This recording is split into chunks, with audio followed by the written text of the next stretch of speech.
So the purpose and why we put this event together was to give our First Nation students more job options and higher paying jobs. What we had in the past was a lot of nonprofits accessing our programs, and that meant the option for our students was really to end up in those nonprofit jobs. And there's nothing wrong with that if they want to be there, but we just wanted to create more options and bring in more partnerships and higher paying jobs in the oil and gas sector here in downtown Calgary.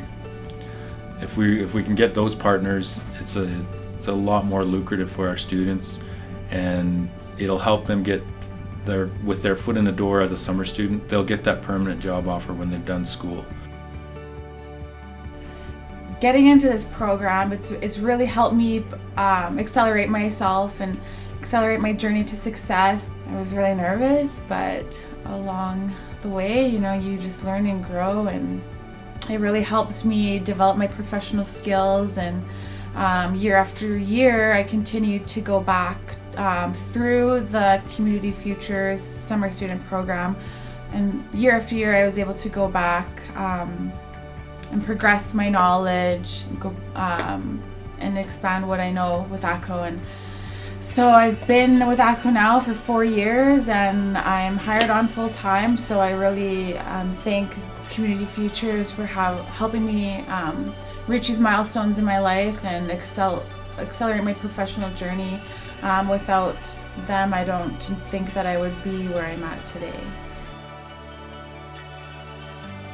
I thought the program today was very helpful. It was great to meet everybody, to meet employers, to meet future employees, future contacts. It was nice to get my foot in the door.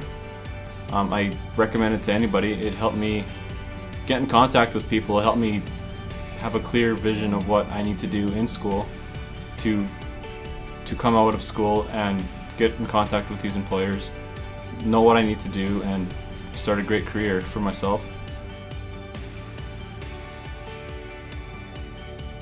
The name that I picked originally was No Excuses, and that's really what we were trying to eliminate, was the excuses, both on the student side and on the employer side. Because a lot of these high-paying summer student jobs, their deadlines are in October, November, December, and a lot of times our students transitioning from the reserve to the city, they're not aware of all these applications and how to apply for these jobs and what that process looks like. So it could be an awareness thing, or it could be the excuse, I didn't know, I wasn't aware. And on the employer side, sometimes we recruit brand new employers that are really keen on hiring our people and have a genuine interest in hiring our people, but they put out their postings, and then they would come back to CFT7 and they would tell us, I didn't get any First Nation applicants. So to us, I was like, oh my gosh, so our students have their excuses, employers have their excuses, and if we bring them all together, there will be no excuses. I just came from the little mini career fair portion of it, the 2 hours worth of interviews with students coming and going to meet us and different businesses that are here, and been a fantastic sampling of students. I've attended career fairs and done interviews across the country, different universities and colleges, and definitely some of the best quality individuals I've met ever from at the student level. The employers have been so supportive in allowing our students to come in at such kind of in a late, because a lot of the employers, their deadlines for summer employment are usually October, November, December. So they've been really supportive in the symposium, and then having students be able to still meet with employers, and hopefully they're going to get hired in fields related to their study, their current fields of study in whatever post-secondary institution they're in, with wages that are matched to those type of positions. I'm majoring in hospitality and management. So my main focus was to manage a restaurant And I was thinking, like, if I would have probably maybe got into the program last year for summer employment, I might have been able to get into like the same field that I'm going to school for, right? So that's kind of why I'm kind of glad that I've got into this event right now, just hoping that I'd be able to get into the field that I'm going to school for. Awesome.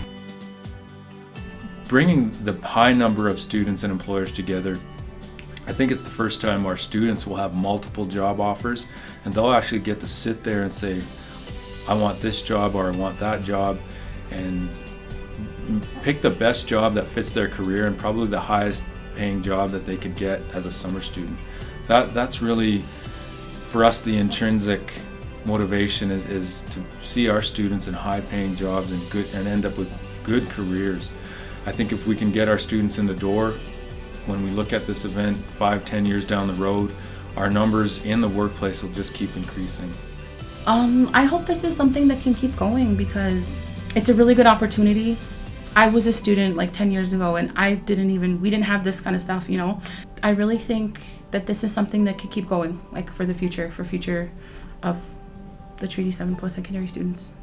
It's a really awesome opportunity, and I'm excited to see all of them grow and go into their careers.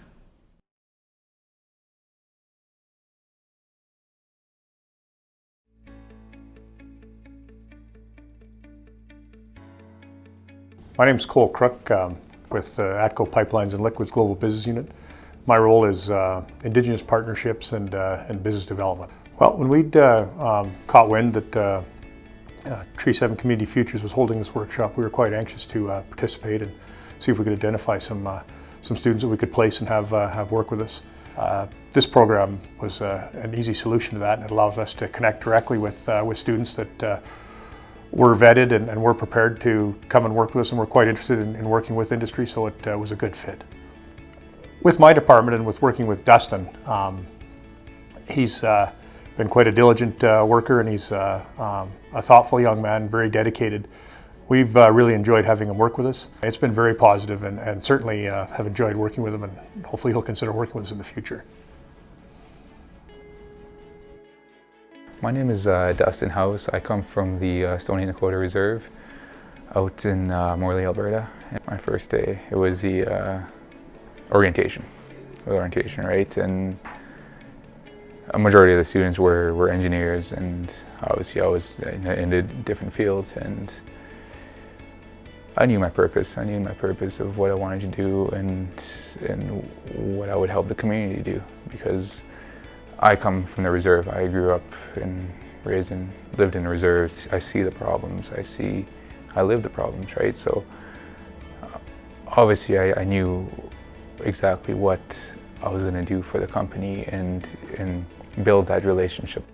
It's good to see Community Futures Treaty 7 providing these opportunities of different routes of career fields to the kids, because they don't see that opportunity, right? So, and it needs to be an ongoing process.